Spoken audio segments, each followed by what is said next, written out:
Hey guys, it's Bobi, aka Paginator, and welcome back to Craftoween series for 2023. This is day 8.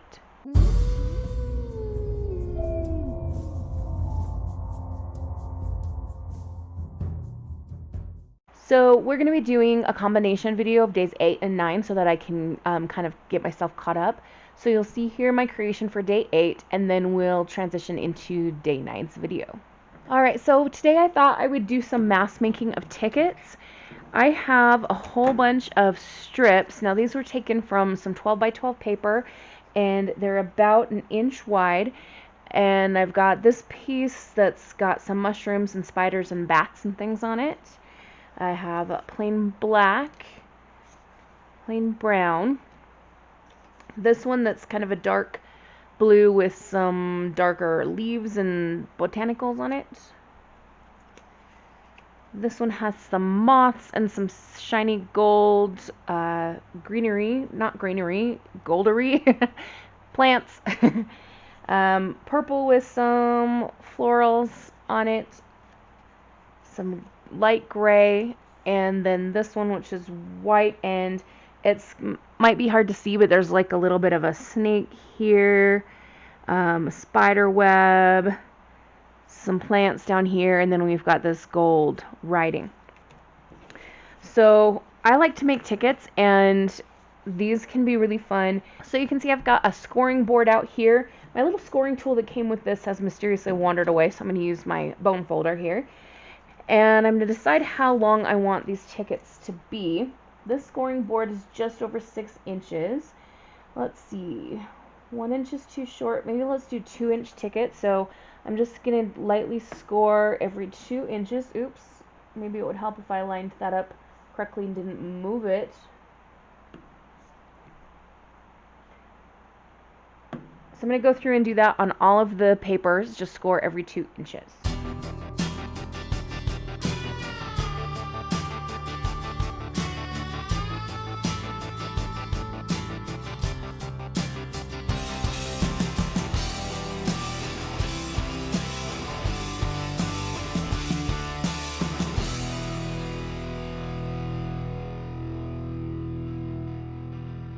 All the strips have been scored, and I'm just kind of gently bending each of the score lines just to make sure that they work and that I don't need to do any rescoring. Alright, the next tool I'm going to be using is a hole punch. We're going to punch on the 2 end corners, and then at every juncture where there's a scored line, we're going to punch on both sides like this so that we have the look of a ticket.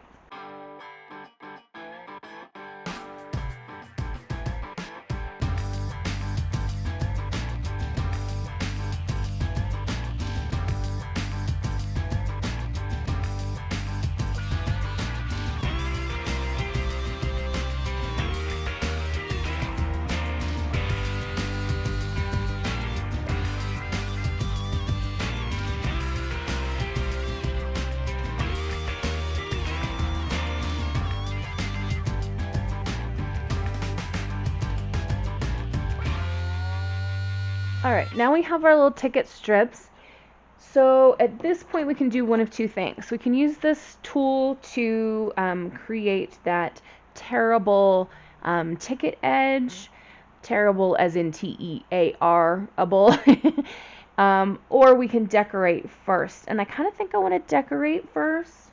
We're going to use some washi tape and maybe some stickers. I need small things though because these tickets are little. So let's start with this orange washi tape.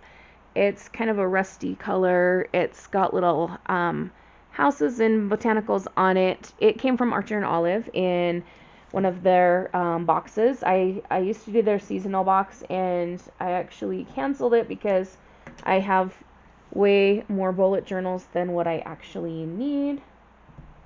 So when I need some more bullet journals, maybe I'll renew that subscription. I like how this orange pops against the teal color, so I'm just going to apply a couple of pieces of tape on these ones maybe on the black one as well. I'm not going to put it on every single ticket piece. Okay, so first off, sorry, part of that got cut out. I had a little bit of a camera issue, but we're back working now. So you can see that I just did some stamping of just a variety of different things on each ticket strip. This one has a vampire and trick or treat. That first one just had little different text elements.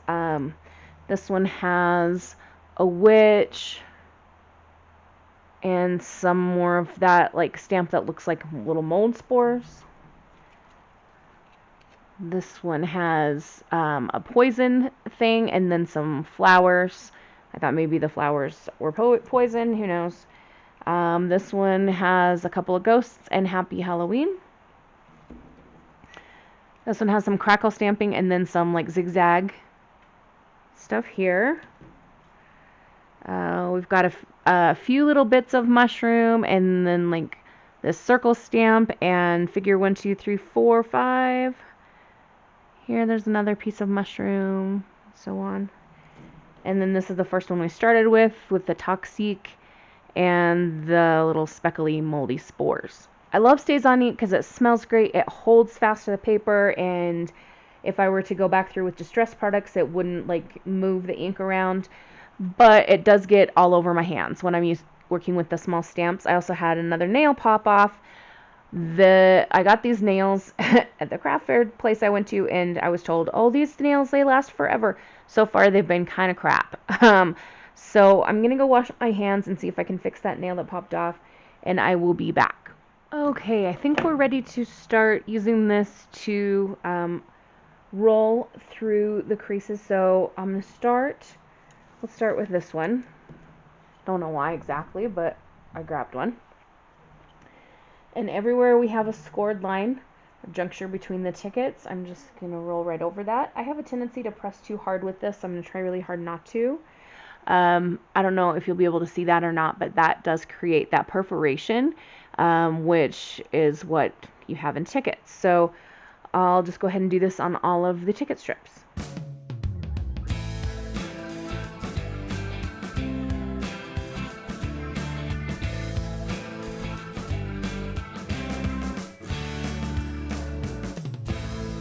Alright, so these are all perforated now. I think this is called a perforation tool. It does have a little hinge here so you can close it, kind of like a pocket knife. Our next and final step is going to be to use some black soot distress oxide to ink around all the tickets. I'm just going to do the front side. If I end up using the tickets in a journal where they're like loose or going to be showing on the back, I will ink around the back at that point. But for now, we're just going to ink the front, and I'll just show you, I just go around the tickets, and then where there's a joint, I ink there as well, so that it's nice and framed with the black there, like that. So my hands are going to get all inked up again. That is okay.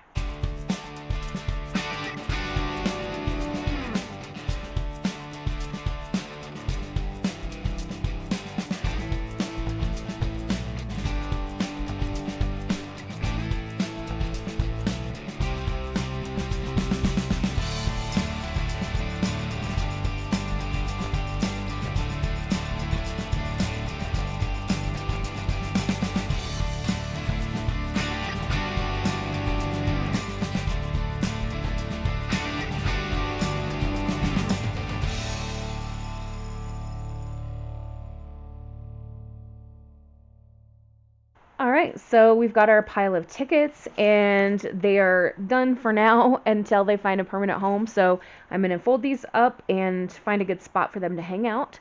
And that's going to be it for today's craft. Hey, welcome back to Craftoween Day 9. So today I would like to make a page in my junk journal, and I'm going to use this book page and some mixed media different elements and stuff to create an interesting page. I hope it's interesting. We'll be adding it to this journal here, and I want to find a page that needs to be covered. Alright, I think we're going to work on this page here. So the first thing I want to do is measure this and cut it so that it will fit, and then we'll do some techniques on top of this page. One of the things I'd like to do is use this Distress Grit Paste Crypt. It's gray and kind of grainy, and I'm going to use a stencil. So I'm going to be using this little bat stencil just kind of down in the corner. I don't really want it all over the place. So I'm just going to use a palette knife to spread this to the parts of the page that I want it.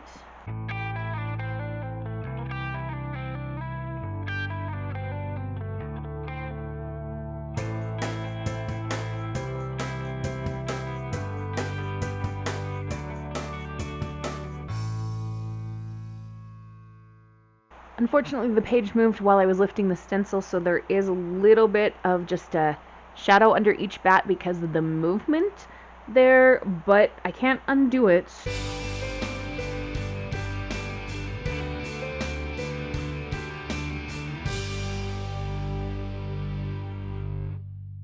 If I weren't filming, I would let this just dry, but it takes such a long time and I don't have patience for it today, so it's still not completely dry yet, but I'm going to be adding a couple of other things that need to dry. So next element we're going to take is some silver ink. This is by the brand Amsterdam. I got this at Hobby Lobby, and it is an acrylic ink. It's a really pretty silvery color. So we're going to take this and use the dropper to just drop some silver bits in a few places.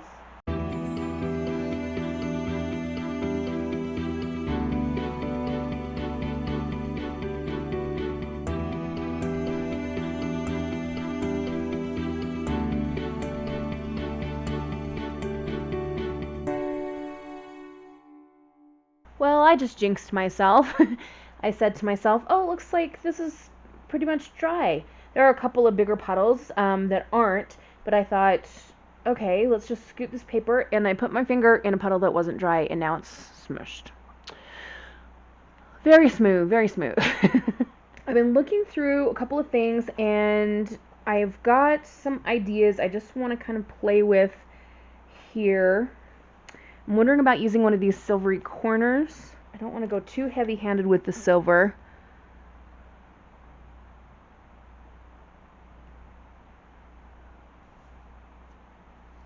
Let's see. Oh, actually, I kind of like that. Alright, let's see if we can get these applied to the other four corners, or other three corners. Math.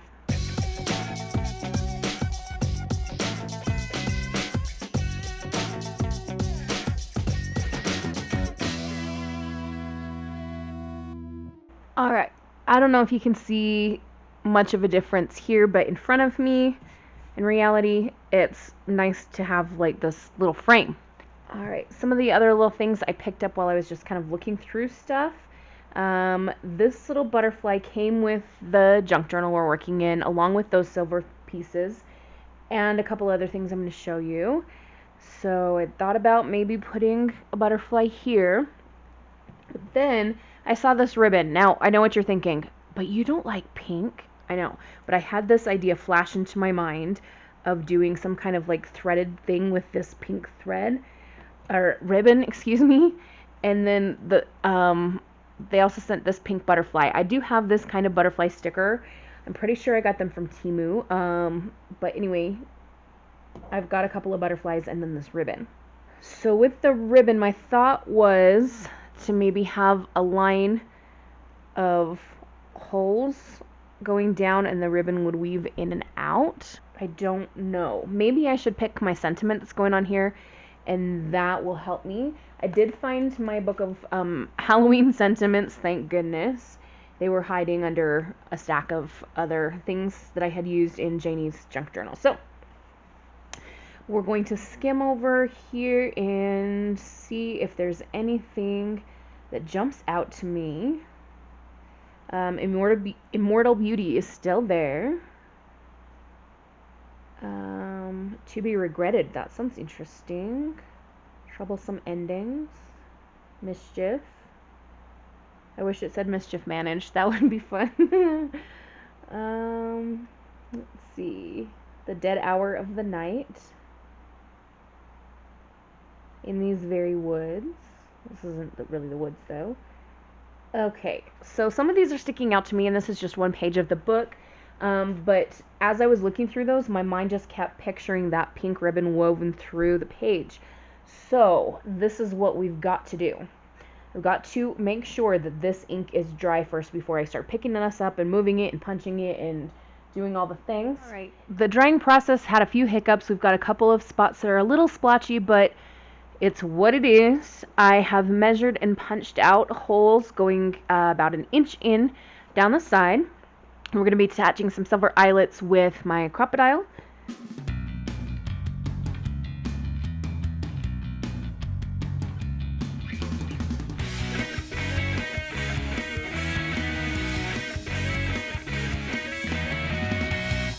Okay, there we are. Next we're going to thread the ribbon in and out. I don't usually super love pink, so it's frankly a bit shocking to me that this idea came to me to use this ribbon.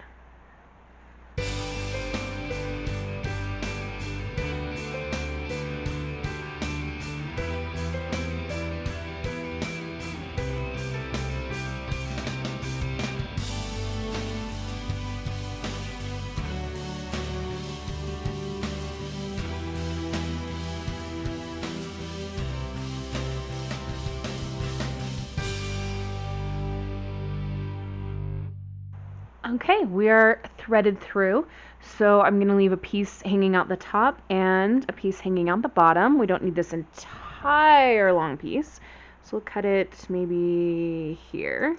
Okay, now I did want to add a sentiment to the page. Ugh, this smushy part looks so bad, but we're going to pretend like it's not there. I think we're going to use this one, Lost in the Inky Darkness. Speaking of inky, we'll have to do some inking around this. Maybe we'll just plop it right here.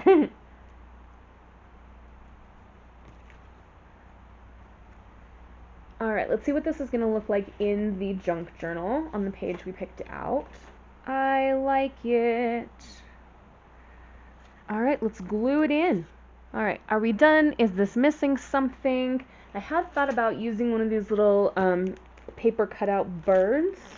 Let me grab one. So I have these little birds, and I thought about, oh, maybe a bird would be nice on this page, but I kind of feel like it would be too much.